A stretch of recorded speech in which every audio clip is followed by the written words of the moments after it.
Well, hello everybody. Welcome to another episode of Today Through Jewish Eyes with Olivier. And I'm excited today because I have my good friend John Holler. Hi, John.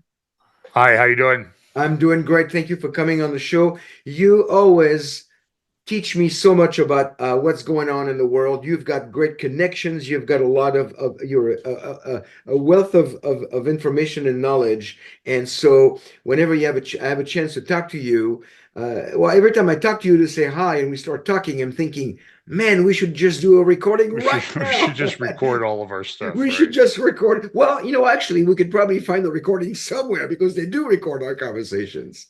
But Right. that's for another day. So anyway, I'm excited to have you. I'm looking forward to be with you in at your church in the spring. And now tell me, give me again the name of your church and how we can find you because people know you, but they want to find your updates and your prophecy updates. So how do they find you? I'll put that in the description, but I want to hear from you. Well, Fellowship Bible Chapel on YouTube, Rumble, Real FBC. We also have an app, Fellowship Bible Chapel. Okay. And you do an update every week? You still do that? I do. I do. Yes. And are they always as short as they've always been, an hour and a half? Yeah. I mean, the only we're short last week was I started a half hour late. So I have to make sure everybody gets out of there. There's always concern that if we get out too late, the buffet will be closed by the time we get Oh there. yeah, that's a big And concern. if I get done too early, though, we run into the Baptist. So All right. So you and I talked a few days ago, and we were calling each other for something, and then of course the conversation because our we get so many emails every day, and so much we're bombarded by information, and then you started talking to me, and I told you I said I've got great concern for my Jewish people, and I do, I really do. I'm concerned because I talk to a lot of Jewish people in my family and my friends, and they there is a sense of fear and no hope, and of course, as people have followed my channel and follow me, they know what's going on with anti-Semitism, and it's just picking up momentum every day. And before we get to talk about a few things that took place in the U.S., I want to touch on a topic that you and I both agreed a couple of days ago that were very, very concerning, is that it seems like Israel and the IDF are making great progress in the Gaza Strip in eradicating Hamas. At a cost, though. I mean, it's not, it's complicated, but it's manageable, it appears. But there's a greater problem that not a lot of people are talking about, and I was a concern of mine, and I voiced it to you, and you said, Olivier, could not agree more. And then you started sharing with me, and that's where I want you to start with a great concern that something is going to basically well, to explode in the north at the yeah. Lebanon-Israel Let border. me describe. Israel is fighting a multi-front war. Agreed. So I think if people really want to follow this, I'm going to make a few recommendations here because I think that um, you you'll get even a little bit better information than I do. But these are people that I follow. One is Caroline Glick, and you can find her at JNS uh, Jewish News Syndicate JNS YouTube channel. She does She's doing a 30-minute review that they're really good. They're right. packed with She's information. doing a half hour, 45 minutes an hour almost every day now. Yeah. Doing a lot of interviews and that type of thing. I'm trying to do more interviews. There's also Gadi Taub and Michael Duran have a Rumble channel called Israel at War.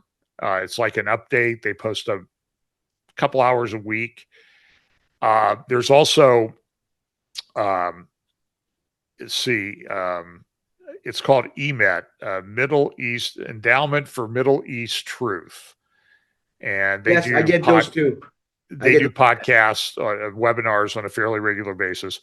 And then, if you want a 30-minute briefing about 4 days a week, the Israeli Defense and Security Forum, that's IDSF.co.il, that's retired Brigadier General Reserve General Amir Avivi's group. Amir Avivi, yeah. And he's a friend of mine, and I've done some stuff with them and trying to up their social media profile among Christians here. And they're doing 30 minutes a day at 10 a.m. Eastern every day. And there is an archive. If you sign up for one, you'll get emails. They don't spam you. They will ask for contributions on occasion, but then if you miss those, they usually have, you can go back. There is a page. It's on my Facebook page. I linked to it the other day where the archived Zoom videos appear, usually within 24 hours after they're given. So I will try. You know what? I will try to put those links in the description of the video. That'll be helpful for viewers. Okay. So Israel and so like I said, I've been working with IDSF for a couple years now almost. And Israel's facing, I want to say 5 fronts that they have to worry about. Of course, we have Gaza, and they're doing pretty well in Gaza. But let me just make a comment about that. This is incredibly difficult fighting. Understand, too, that Israel, they don't maintain a huge standing army. So a lot of these guys are called up reserves. So 2 months ago, these guys were working regular secular jobs or religious jobs. And they've come in and they've had to be trained. Now, exactly a year ago last week, I was invited to the Christian Media Summit. And one of the things that they did was one day we went down to a base in the South and we had a briefing for a couple hours from a general. Then we went over to the Urban Warfare Training Center, and then they showed us a tank in operation and that type of thing. But the Urban Warfare Training City is a mock-up of Gaza. It's multi-story buildings, tightly packed, tunnels, all sorts of things. And now I'm seeing videos appearing, and I'm going to try to play some in my update on Sunday. I had some technical issues this past Sunday. Seemed like everything was an issue this past Sunday. But are essentially Israeli soldiers with like GoPro cameras on their helmets, taking videos of them and fighting in Gaza. And you can see that this is incredibly difficult urban fighting, as difficult a fighting situation as you will see. Then you add on top of that, or underneath it, the tunnels. The tunnels. So yesterday, the Golani Brigade is a well-trained, excellent brigade of Israel, but there were a couple commanders, sergeants, and 8 total, I think, killed in a booby trap as they went into some tunnels, or they went into a building that they thought they had cleared. And understand that when they clear these, they clear these buildings, then there's a ceasefire. And during the ceasefire, Hamas goes in and booby traps the buildings. So what Israel has thought was a cleared building now is a booby trap building. And so yesterday there was a tragedy. So they're probably up to, I'm going to guess, IDSF has a running tally based on government reports of, they're probably up around 110 soldiers killed in Gaza, plus about 300 killed or more, 340 killed on October 7th on their bases in southern Israel. And the number keeps changing because they keep finding hostages. And for clarification, the 300 you're mentioning is not a brought down from 1,200. This is 300 within the 1,200. 300 soldiers within the 1,200 people, the rest being civilian. Just want to make it clear. Yeah, and it was cool. I mean, somebody sent me a video of an attack on a base, and they were around the barracks or in a gathering place, male and female soldiers, and the one female soldier was essentially saying, how do they know where we are? How do they know where we are? Well, what we found is that they were buying cell phone data or hacking in and getting cell phone data. Remember, Israel had that big scandal about the Pegasus software, where that software was put on phones of like political opponents and everything so people could be tracked. The head of Dubai, the Sheikh of Dubai, he used it to track his daughter to a yacht in the Indian Ocean within the coastal territory of India, territorial waters of India, and sent a commando team over there to bring her back to Dubai. So he's not a real nice guy. No. And by the way, he had a very messy divorce from his sixth wife, which is, everybody knows it's the sixth wife that always gets you. It really takes you to the cleaners. She actually happens to be the half sister of King Abdullah II of Jordan, and she took him for about $800 million. So she lives in London with her kids. But so that Pegasus software, though, when this first happened, I was like, how did they know so much about where everybody was? And my thesis, it's not been confirmed yet, so we can still talk about it, confirmed or blown out of the water, is that they were using something like that to track soldiers' phones. But they were also monitoring things and buying data. They knew like where people were going in and out of buildings. And they knew the way they went in from the data. They didn't have specific, like, this is Joe's cell phone, and we know Joe did this, but they had the data of the movements, and they could tell where the locked and unlocked doors were, and they had detailed maps with all of this information And they on it. prepared for at least 2 years. They did, and they had tremendous stores built up, and they were hoping to get all the way to Jerusalem and Tel Aviv in this. So, and it took, I think there was a couple guys rounded up. It took a month to round up the last of the guys that came across the border that day. And there was probably 4,500 people, a couple thousand Hamas and a bunch of innocent civilians, as they like to be referred to in the media. So Michael Duran and Gadi Taub talked a lot about that on their show, one of the shows that they did about the data. So this is a front. So they're in close quarter, hand-to-hand combat in a lot of cases, and booby traps, and every corner is a death trap. Every door is a death trap, a potential death trap. And so, the fact that they've only lost 110 soldiers thus far, frankly, I would have expected it to be 5 to 10,000 at this point. So they're doing very well, but this is a front. And then the question always becomes, now they're moving into the South, and now there's no place for people, the refugees, to go. So that's going to cause a political problem in the world. If you think you've seen anti-Semitism so far, you haven't seen anything yet as they expand this operation. Then the question ultimately becomes, when it's over, and they'll win, there's no way that Hamas is going to stand up against it, assuming that they read get an the article that said it said that Netanyahu, I think it was Netanyahu who said that there's no way that when this is over, the Palestinian Authority in any way, shape, or form is going to control Gaza. That's the question: is when the day after Hamas, what happens? So our government, the U.S. government, is pushing to have them reconstitute. I think Kamala Harris said this at COP28. One of the things she talked about was to reconstitute or remake the Palestinian Authority. That's not going to work. These are terrorists also. And the concern that I have too is that, and this leads to the next front, potential front, is the West. Well, not necessarily. I'm moving north, but first let's talk about I'm tracking. The quote West Bank. We always put that in scare quotes because it's really biblical Judea and Samaria. Right. And that's a big problem. That's a big problem, because the support for what happened on October 7th among West Bank Judeo-Samarian Arabs is just under 80%.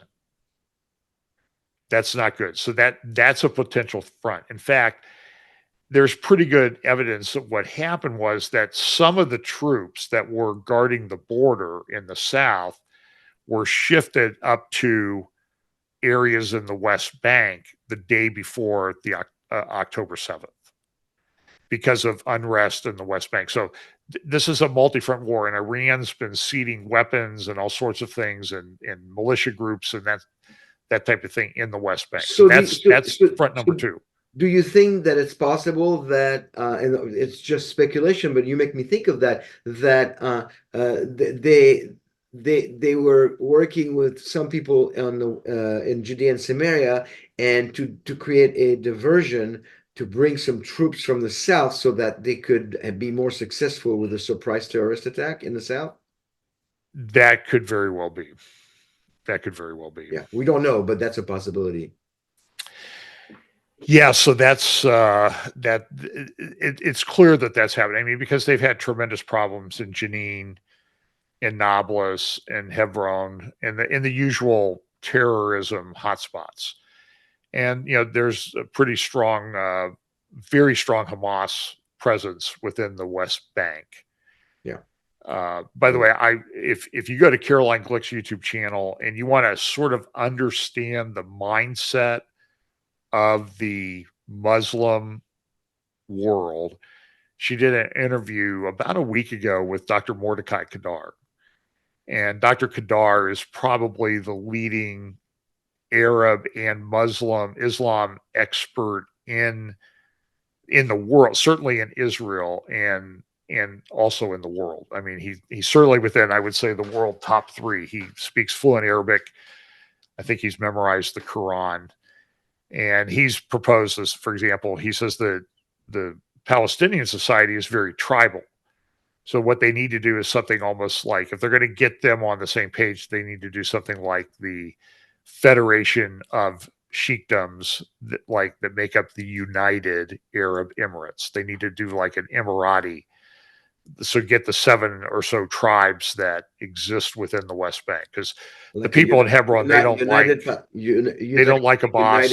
United Palestinian Authority with Fatah, Hamas, and well, you can't have those organizations involved, but you need to recognize the tribal nature of Arab society and exploit that. So, see, the Saudis, they're just one tribe in the Arabian Peninsula, but they're now the dominant tribe, of course, and the richest family on the planet. But this is also true in the West Bank. So Abbas, I think, is up from around Nazareth. So the people in Hebron and other these different tribal regions in the Palestinian areas, they can't stand the guy. And he's a terrorist. And it's not going to change. And what is he? He's in the 14th year of a 4-year term, 17th, or something like that. 17th. Oh, I guess that's right, 17th. So I stopped counting a few years ago because it was such a ridiculous thing. I know. And you know what he wrote his PhD dissertation on? Was to deny the Holocaust. Holocaust denial, yeah. The very Holocaust he denies, that on the other side of the coin is that they're threatening that they're going to have another one on the Jews, but another one based on one that did not happen, which makes no sense. Right. So that's the that's an issue. Hang on here. I want to do something here. So I was going to try to port this over to our YouTube channel, but it didn't work. So I was just trying to. I'll do it when you send me the video after we're done. I'll put it up on our YouTube channel. But so that's front number 2: Judea, Samaria, or the West Bank. Another front that we're working north, but is also in the Arab areas is within Israel proper, that are not in what they call areas A, B, and C. Go Google areas A, B, and C. And Area A is under total control. I think I have it right. Area A is under total control of the Palestinian Authority. And that's when you're going into those areas, if you've ever been on a trip to Israel and you go into certain areas like down around Jericho and the road down to Jericho, it says you're entering Area A, and entry here is forbidden to Israeli citizens, Jew or Arab. So they can't go into like Nablus. They can't go to parts of Hebron. They can't, they couldn't go to Gaza. So that's a potential hot flashpoint too, because there's a lot of Arabs within Israel itself that are upset. So that I would call that front 3. So Gaza, West Bank, within Israel, Arab populations, and now we get to the north. And the north is very hot. So I heard a briefing. I think the IDSF on Monday had on Sarat Zahavi. She lives in the north, up in the area in the upper northern Galilee region, up along the Lebanon border. I don't think she lives in Metula. I think she lives a little bit further south. But she made some incredibly important points about what's going on up there. Is that uh, and on her blog, by the way, she blogs and puts up articles at a place called Alma Research. It's Israel-alma.org. Excellent site for finding out what's going on. She focuses mainly on the north because that's where she lives. She made a couple points. She goes, "We have to do something. We can't just. There's no accepting the status quo in the north. We will have to go in to do an operation. And Gaza's basically it's flat with very condensed urban conditions, and a but lot of Lebanon has Gaza. hills. Lebanon is rocky, mountainous, and she said every third home in southern Lebanon, south of the place called the Litani River, so that would include the biblical areas along the coast of Tyre and Sidon, and the area from which Solomon got the cedars of Lebanon for the temple. Those every third home is connected to Hezbollah in some way, whether it's a weapons store, a headquarters, or a place from which they will launch rockets. So it's much more than the Gaza Strip. Well, it's like the Gaza Strip on steroids, but on much more difficult terrain. Very rocky, very hilly. I mean, so whereas you have buildings where people can hide behind buildings and doors in Gaza, you have rocks and trees in the north. But the problem is right now is that there are about 200,000 Israelis in Israel that are now displaced from their homes internally.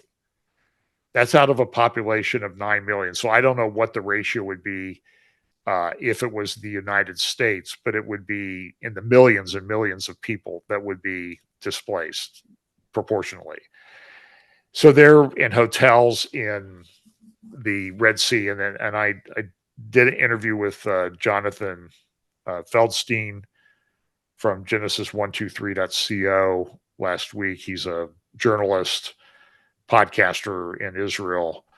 You can find that on our YouTube channel. It's a very moving interview. It just so happened to be like a year to the day from the day we met in Jerusalem last year. And it was a year to the day from the time we were down at Gaza. I mentioned we went to Gaza. We went to the Urban Warfare Training Center. Then we went over to the kibbutz. It's probably the closest kibbutz to the border fence with Gaza. So there's a fence around the kibbutz, and then it's called Niram, Nirim. And then, by the way, as you talk, I'm doing the math, and it's between 6 and 7 million in the U.S. if you compare. Okay, I mean, so that's like 2 Los Angeleses, or one New York, displaced, or one New York. Yeah, right. I mean, that's how we wouldn't tolerate that. And so Sarat, she made an incredibly important point. She said, we're a small country. We are growing in population, housing a problem, and we need to be able to live in Israel from border to border in safety and security. Amen. And so they can't do that now. And so 60,000 people in the north have left and gone to the south, moved south. Right. I don't think Nahariya has been evacuated much yet. Maybe the northern part of Nahariya, which is the farthest north town on the city on the coast, just south of the Lebanon border. But Kiryat Shimona is like 25,000 people, and there might be 2,000 people left there. So you can imagine the disruption. I mean, so these people leave, they have businesses, they have lives, they have jobs. And so the economic costs are just incredible. And I know that somebody said that there was a displaced person down in a hotel at the Red Sea, or a lot, that committed suicide the other day because of the pressure. And also, mind you, that a lot of these people from the south, they still have relatives, friends, and all across Israel, people know soldiers or friends. Yeah, the soldiers are family members of friends. It's a very, very difficult situation. Everybody is touched by this every day. So when I interviewed Jonathan Feldstein last week, it was very interesting because I'd been in Israel, and I said, well, I went to Shabbat at a Orthodox Jewish family's home before we left, before I left to come back to the U.S. And the Torah portion that week was, which is the same Torah portion that it was last week when I was talking to Jonathan, because it recycles every year. The Torah portion for Shabbat was Joseph being sold into slavery by his brothers. And Jonathan said, well, I have a son, and he will be 25 tomorrow. And yesterday, his brigade in the IDF went into Gaza. Wow. And he said, and he wrote a very nice article at Times of Israel. You can find it. Like, I'll never look at this. Now I know how Jacob felt, because it's pretty certain that when Joseph was taken to Egypt by his captors, that he passed through Gaza. And he says, now I have a son in Gaza. And it just so happens that that's the Torah portion that was read at my son's bar mitzvah. Wow. And he said, every morning we get up and we look at the dead soldiers as they release the names after they've identified the families. And every day it's like somebody you know, or the son of a friend. So it's a very small country. Everybody, It is, you know, when you've spent time over there, you run around and you run into people that you know all the time, all the time. Yeah, it's like New York. You run into people that you know, and it's about as many people as New York, spread over something the size of New Jersey. So it's very difficult. So the North, so as Sarat Zahavi said from Alma, we cannot tolerate this. Something has to be done. Now, there's a lot of pressure internally. So I did watch. I sort of follow Cal Thomas's methodology. He used to say, I get up every morning and I read the Bible, then I read the New York Times, because I want to know which side. I want to know what the people on the side of good and evil are thinking. So good is the Bible, evil is the New York Times, and I sort of do the same thing. So I did watch a podcast the other day. Oh man, I can't. They had Aaron David Miller, who's he's a analyst that's on CNN quite a lot, kind of a lefty. But there was a former head of Mossad, and I think a former head of the IDF, and they were talking about, well, this will all go away if we get rid of Netanyahu. So the political situation is starting to bubble up again. There's tremendous division in Israeli society. But it was very interesting, Olivier, in terms of like a Bible prophecy thing. These guys they were talking like the only thing that will work is a two-state solution. That's the only thing that it was the terminology that they used. I'll play some of the clips on Sunday. The only thing that will unite the world is a two-state solution. And if we can get the world, it was very odd the way they said this. I'll have to go back because maybe I was reading too much into it, but I don't think so, because they were saying like, if we get this solved, we can have world peace. So they're setting the stage for the coming of the Antichrist. Yeah, that's what nuts like you would say. Yeah. Okay, so nuts like us would say. I agree. I agree 100%. And then I also hear some of my Jewish friends, Orthodox, when they're talking about we're on the verge of a messianic age. They're saying this. This is speeding up the arrival of the Messiah. Right. And we know that this is a problem for us as Christians, in terms of how we view this through the lens of the Bible and Bible prophecy. Right. So a lot of this, but it was very interesting listening to these secular, anti-Netanyahu, left-leaning guys saying this will solve all the problems of war in the world. Right now, I think that right now they cannot possibly even fathom. They shouldn't even think of getting rid of Netanyahu. Netanyahu, like him or not, right now he's the man for the job. And when it all settles down to when Gaza is comes back to whatever normalcy is, but then they have to deal with the other fronts. I agree, but they cannot let politics get in the way of the safety of the country right now. Right.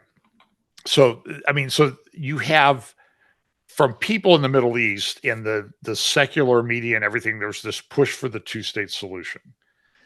Now, and remember, it was September 22nd, so less than 3 months ago. Benjamin Netanyahu. Well, first there was an interview on Fox News of Mohammed bin Salman, the Saudi crown prince, on Fox News with Bret Baier on Tuesday or Wednesday. And then Friday, Netanyahu gave his speech at the UN General Assembly. And it was very interesting what he said. He used the passage in Deuteronomy that talked about the blessing and the curse. And that's having been to Shechem.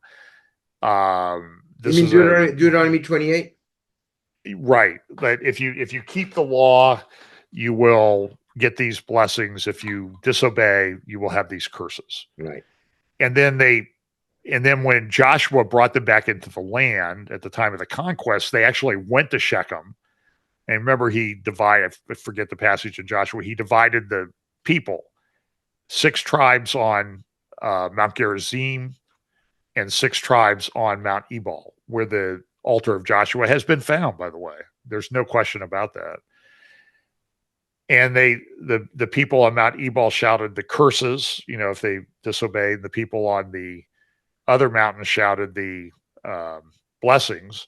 And it wasn't like there were 50 people. This is like over 1 million people on each mountain. I mean, this is a lot of probably scared, the panties off of the people in Shechem at the time. And they did find that tablet that Scott Stripling and some of the guys are excavating some of the sifting project at Mount Ebal. They found a tablet that was actually a tablet of curses, which they found on Mount Ebal, which was the mountain where they shouted the curses. So it's all this archaeology. There's so many things operating, so many different levels here. So that's, but everybody's pushing for this two-state solution. And the Mohammed bin Salman, about a year ago, June, there was an article in an Arab newspaper that's controlled by the Saudi royal family, and also in the Wall Street Journal, about a proposal for what they call the Hashemite Kingdom of Jordan, or the Jordan option, or the Hashemite Kingdom of Palestine, where they would sort of take what Trump had proposed to do with Gaza, the West Bank, and they would connect that to Jordan. But Israel would maintain security control over the Jordan Valley and the West Bank areas. Now, I don't know that works, but Mohammed bin Salman seems to like it. And it also included some provisions for control on the Temple Mount. But but that also raises the potential of a fifth front, which would be a conflict with Egypt and Jordan, because they don't want the Palestinians. They won't take them back. In fact, the more secure, the securest part of the Gaza border, there's a border with Israel and a border with Egypt. Egypt has a much bigger and more sophisticated wall than Israel does. So you're saying that this could possibly bring Egypt and Jordan into a conflict with Israel? That's possible. That's possible. I want you to pause for a second, because for whatever it's worth, I'm in the camp of those who believe that Psalm 83 is not a real war. It's a literary device that Asaph used to describe that the whole world was against the Jews, like all the countries he knew around Israel at the time.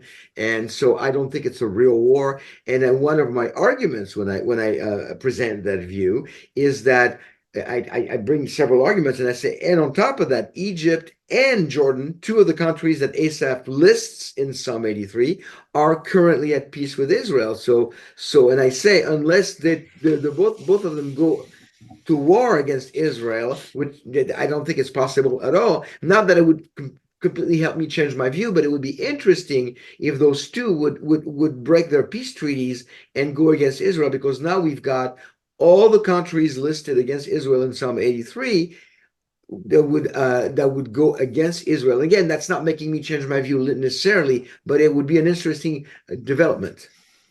It would, and I'm not sure it's a war either. I think you and I agree on something. That's good. See, what time is it? It's we 3:47 Eastern time on December 14th. No, we agree on a lot. no, I think at a minimum it shows a permanent condition of the people surrounding Israel, Yes, of the absolutely. hatred and the conniving and the conspiring. And So them going against Israel doesn't have to fulfill a Psalm 83 pattern to happen. It could happen.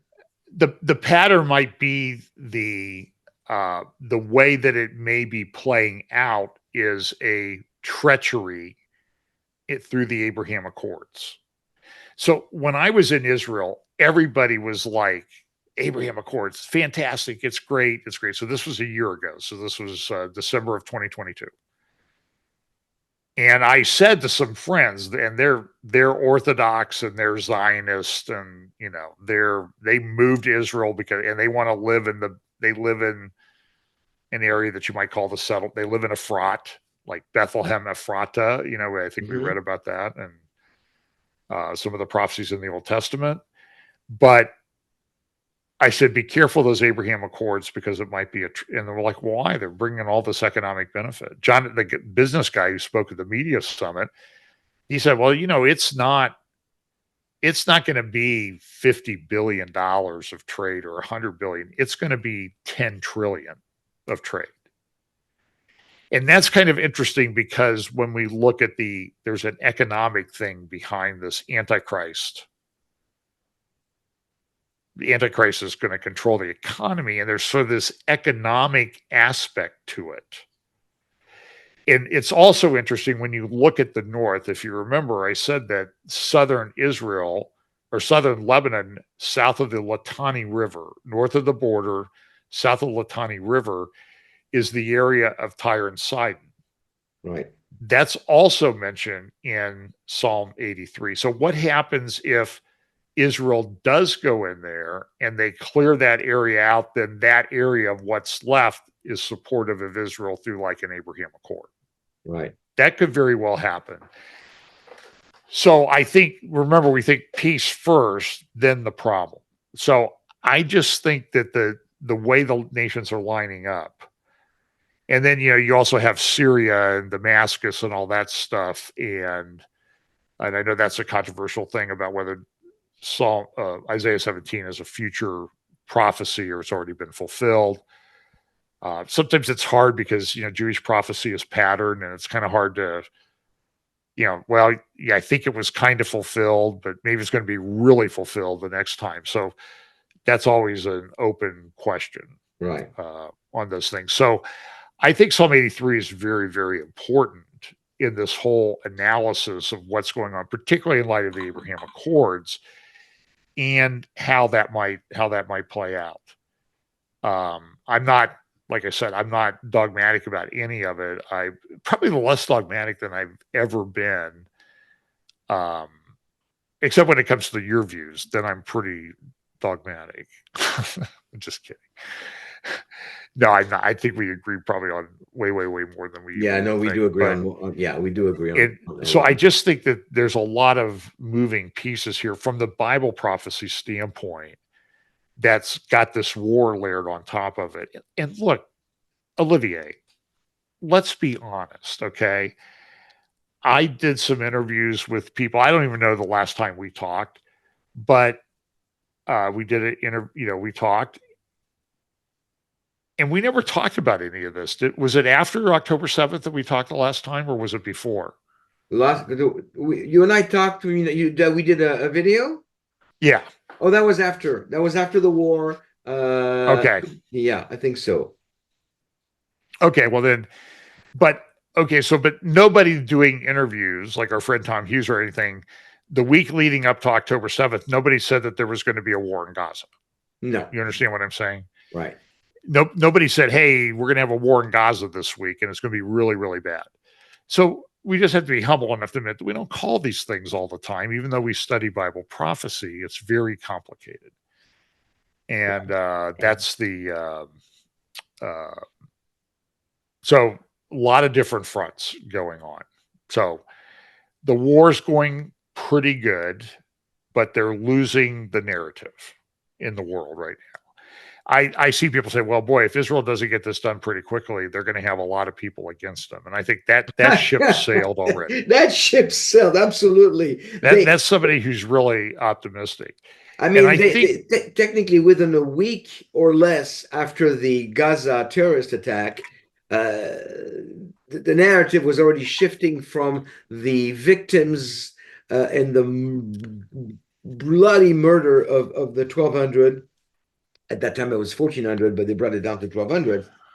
It shifted from that to the unprecedented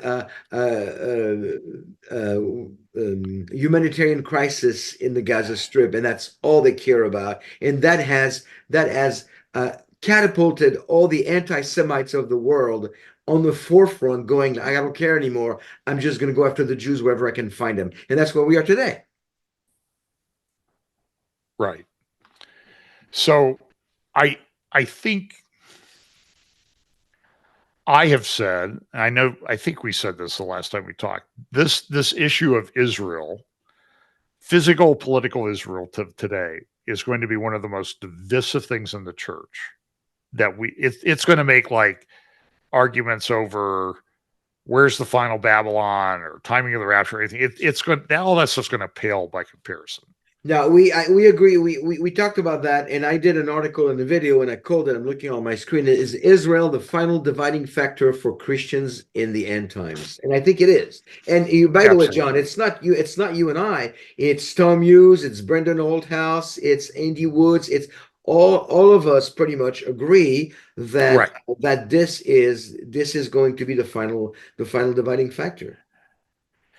Yeah, and it's bad. And the propaganda, and I don't know why, but all these anti-Israel, anti-Semitic, Jew-hating nuts, my Twitter feed is just packed full of these things. I mean, it's wading through this like you would not believe. And, now Russia's kind of weighing in too, which I think is significant. Putin was in Saudi Arabia and the United Arab Emirates last week, and he went back to Moscow and had a meeting with Raisi of Iran. He also had a meeting with the Crown Prince of Oman. So he's pretty much said, Israel, you got to stop. You got to stop. And our government is saying you got to stop. You can't go on. You've got to be over and done with. But they can't afford to do that. No, the concern though is that a lot. So now it's time to come back and circle back and understand why some of us actually do refer to this as the Biden administration, because in 2015 or 16, I think it was 16, Israel's agreement was up for renewal from U.S. aid. So they entered into what's known as a memorandum of understanding. And everybody always says, well, Israel's going to get $35 billion in aid over 10 years. No other country on the earth gets that. And that's probably true, but it's not like they're taking $35 billion of cash over and dropping it off at the Knesset or the seat of government in Jerusalem. That's not how it works. They have to buy stuff from us. And then there's joint development. So we figure, well, we'll get benefit from their knowledge and we'll get better defensive weapons out of it. And then they'll buy stuff from us. So a lot of their, they have those fleet of F-35s. That's really dependent on U.S. support. It's like a business agreement. Right. It's not, it's blown way out of proportion as to what it is. It benefits us as much. And in fact, as Caroline Glick, I think, points out, it really kind of hamstrings Israel a lot in what they want to do. And now they're dependent on us for a lot of their weapons and ammunition, that sort of thing. And so if the Biden administration says, well, we're not going to supply you anything after December 31st, Israel's at a very, very difficult spot, especially when you think they got the whole thing with Hezbollah to do. There's no way that they cannot do that. It has even started with Hezbollah. Right. And then the potential is that expands into a much wider war. So it's it's a very difficult, very delicate situation. So even if they win Gaza, that's only one little part of the story. And they'll win. I don't have any doubt about that. The question is at what cost? And Exactly. what I don't like, Yeah, you win, Olivia, but there's going to be casualties. oh yeah, I mean, look, I thought there could be, like I said, 10 or 15,000 in the whole operation. So now they're at about 115 or so. That I'm just taking. There was like 90 some yesterday, and I know they had the 8 from the Golani Brigade. So I'm going to say it's about 110, 115. So how soon do you think Israel could potentially? Well, first of all, let me ask you this: do you think Israel is going to strike Lebanon before Lebanon strikes Israel? I don't know. There's a cat and mouse game that goes on up there every day. I mean, they've killed 100 Hezbollah soldiers roughly over this time, which is about, it's a very high percentage of what they killed in the Second Lebanon War in 2006. So I don't really know. They sort of struck first in 67 because they knew they had no choice. And they had a lightning victory. They didn't in 73, and they lost, what did they lose? About 3,000 soldiers in 1973, when the country was like 2 million people. That was a huge number. I don't know, Olivier. I just think so. A number of years ago, there was a big security conference called the Herzliya Security Conference, and the head of the Israeli Air Force at the time, I cannot remember his name, he gave a speech. You can find it online. I think it was 2016 or 17. And he said, listen, when we went into the Second Lebanon War, we were in there for 37 days. And I can tell you we're ready. This is 6 years ago. Mm. We're ready, and we will do more in 24 to 72 hours than we did in 37 days. And it will be shock and awe like the world has never seen. And when you hear some of the Israeli defense people talk about it, they're talking about making southern Lebanon look like Gaza all the way to Beirut. That's even going north of the Litani River. So what is it like? Well, I know Damascus to Beirut is about 50 miles. So I think it's 40 miles or 45 miles from the parts of the Israeli border to Beirut. And I don't know that they have any choice, because they can't tolerate this existing like this. You're right. We wouldn't tolerate it. No. I mean, we wouldn't tolerate a force like that living on the outer belt of Washington, D.C. And there's such a level of double standard when it comes to Israel that anybody in the world would not tolerate a tenth of what's going on in their own country, but they're all pushing for Israel to ceasefire, to split the country into two-state solution. There's not going to be any two-state solution. There's only one-state solution viable. That's Israel, with Arabs living in Israel if they want to, like they have. There's about 2 million of them right now. The vast majority of them very happy. But right. The other one-state solution is the Palestinian state, and as they say it very clearly, from the river to the sea, the entire place being in Arab country, with no Jews. So, but even within Israel, the support for Hamas among Arabs is pretty high, and that's pretty troubling. So, but you see this. So we want to talk about anti-Semitism just a little bit. It's shocking to me what I'm seeing. Just the outright lies. Now they're saying, well, Israel killed, but most of the Israeli people on October 7th were killed by Israelis forces.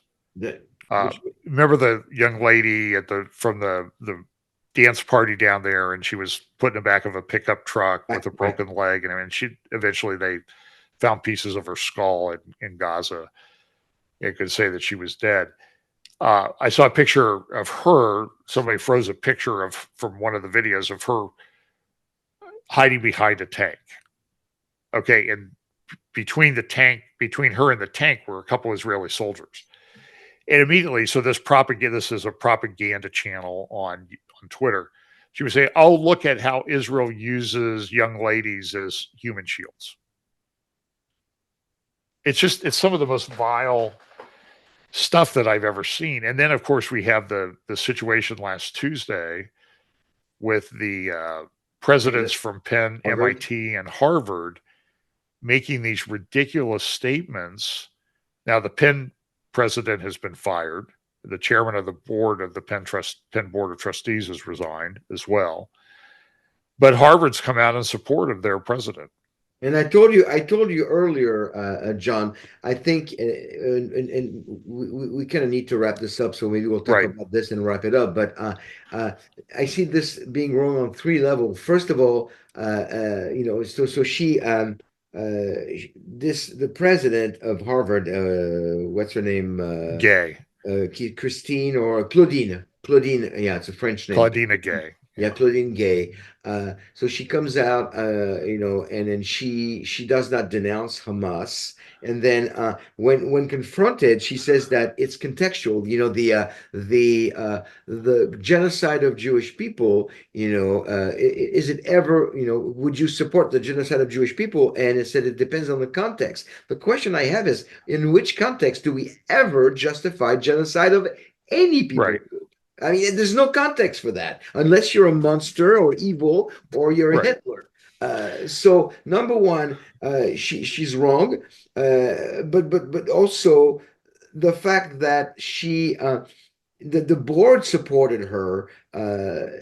It just I don't comprehend this. There's a lot of people now. There are a lot of people on Harvard campus that they don't know what to think. They don't feel safe. Because if their president, who does not denounce Hamas, says that genocide of Jews is just a matter of context to justify it, and then she continues to have a job, I hope I'm right. I could be wrong, but I think she's going to eventually have to resign. There's going to be more pressure on her. I don't know. I think she has way more intersectionality points than we can even imagine. Yeah. Given her race, her sex, I don't know, her orientation. True. That is true. She for right now, she was given a get out of jail free card. That was pretty obvious in the last couple of days. It's in my definition of anti-Semitism, I always start with those two words. Anti-Semitism is the irrational and satanic hatred of the Jews. And if you don't understand that it's number one, satanic, and because it's satanic, it's irrational, but it looks rational, then you don't understand it. But it is really, there's no other way to understand anti-Semitism than to understand that it's a spiritual warfare against the Jews. Yeah, it's terrible. I mean, it's just it's one of these things we talk about, like we never thought we would see it, and now we have. And so the question somebody always has is, well, so what's going to happen before we're out of here? And the answer is, well, at least everything that we've seen so far, and probably a little bit more. Well, you and I'm really confident in saying that. John, you and I both agree that we have not seen the worst yet. Yeah, I'm afraid that it's going to be pretty crazy what's going to happen. And I always, when we have a conversation like this on the situation in the Middle East, and I want to thank you for all the details you brought to the conversation. A lot of things that I was not aware of, that you're always helpful that way. When we talk about something like this, we talk about the anti-Semitism. It's people listening. They can have a tendency to go like, okay, you know what? This is so depressing. So what's the hope? Well, the hope is in Yeshua. The hope is in Jesus. Because if anybody listening to the sound of my voice or watching this video with John and I, if you're listening because you're curious about the Middle East and you're listening and you go like, this is depressing, this is all negative, and the whole world is falling apart. And I like what John Markel says all the time: the world is not falling apart; it's falling into place. Right. And I agree with that. But it's falling into place, meaning that if you have a relationship with Yeshua, you're okay. If you have given your life to Yeshua, to Jesus, who died for your sins, you're okay. You're going to be on the good side. You're going to be on God's side, and you'll be spared God's wrath, and you'll be in all eternity with God. But if you don't, then all the stories that you hear on in this show and the rest of my interviews, you're going like, this is all so bad. It's only bad for those who do not have a personal relationship with God. And that's my Right. invitation to you. That's my plea with you. If you're listening today and you're not, today is your day to just invite Yeshua in your heart and ask him to become your savior. And by doing that, just by faith, you receive this free gift and you become part of God's family, and you're safe. And it doesn't change the events of the world, but all of a sudden they're not going to affect you the way they could have until you become part of the family of God. So that's my invitation to you listeners. John, any final words? We didn't cover everything we wanted to cover, but any Yeah, final I think the next time we need to have a heart-to-heart discussion on something I know we agree with about physical political Israel in the end times, because I see a lot of people trying to um, they're trying to get around it in a clever way. So the way I look at it is, so as someone who is a Christian Zionist and then has a pretty simple definition to it, it's easy for us to make Israel, political Israel, regather, at this time is kind of an idol. We can go too far with that. On the flip side of that, though, is people who try to be very clever and use theological arguments to hide their Jew hatred. I don't know how else to describe it. Yeah, yeah, and that's something that yeah, I agree with you. That's something we need to discuss because I mean, and that be maybe maybe a little spoiler alert for the next show we do, but I don't Yeah, believe that you can have a political Israel without the foundation of the biblical Israel. that's And right. you would agree And with me on that. right. And listen, a lot of the Bible prophecies, we were talking about this before we started, they don't make sense without a Israel back in the land as a political entity. They Right. just they just don't make any sense. They don't work. Even little prophecies like Matthew 24, pray that your flight not be on Shabbat, on Sabbath.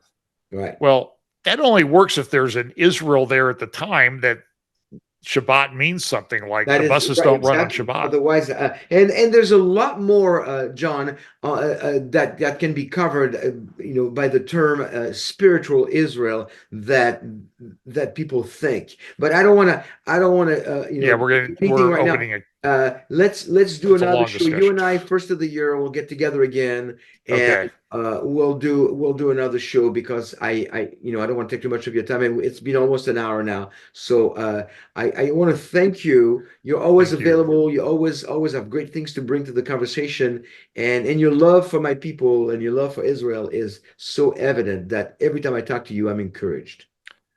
Well, I appreciate that, and I feel likewise about you. So it's an interesting time to be alive. That's To for say the sure. least. To say the And least. it changes, as you said at the beginning. It changes every day. Every morning I wake up and I go, okay, now what? And it's Now always what? and I always do my devotions first because I just want to start on the right footing. Right. And It and and then I watch the news and I read my emails and I go like, oh no. Yeah, it was. I think I did an update recently. Please return your seats to their full upright and locked position. Because we're getting ready for something else that's going Yes, to for happen. So landing.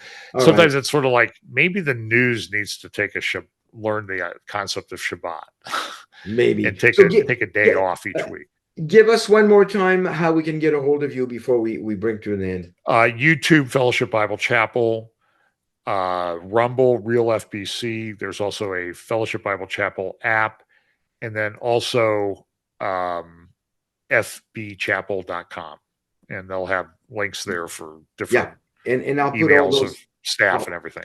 I'll put all those links in the description so they can go find you. John, you are a blessing.